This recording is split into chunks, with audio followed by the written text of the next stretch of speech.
Verdra vertragings met genade, het ons gesê, om te kan floreer. En vandag gesels ons oor geduldig wag op bevordering.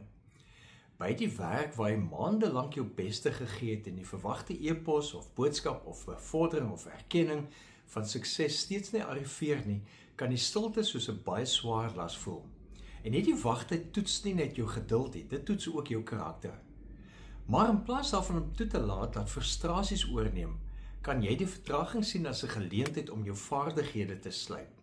Jy kan intussen iets aanleer, soos die rekord aanlyn kursus te voltooi of iets aan te leer via YouTube of een van die ander kanale wat 'n mens help met goed aanleer.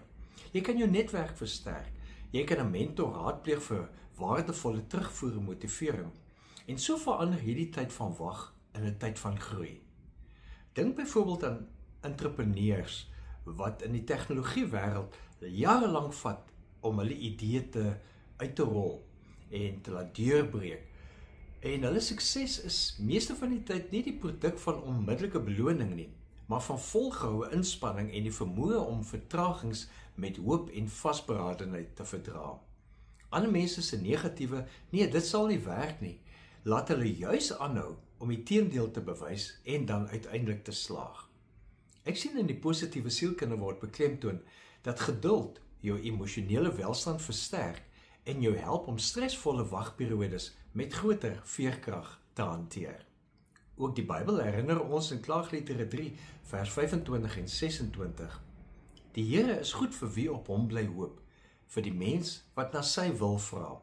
Dit is goed om geduldig te wag op die hulp van die Here. Nou vandag terwyl jy wag op bevordering of een of ander mylpaal, is die geleentheid om die saad van geduld te plant of te saai. En die oes wat volg sal nie net 'n titel of 'n posisie of finansiële terugkeer wees nie, maar 'n dieper karakter wat jou voorberei vir groter verantwoordelikheid en seën. Immers, wag ouers nie ook 9 maande op die geboorte van hulle baba nie?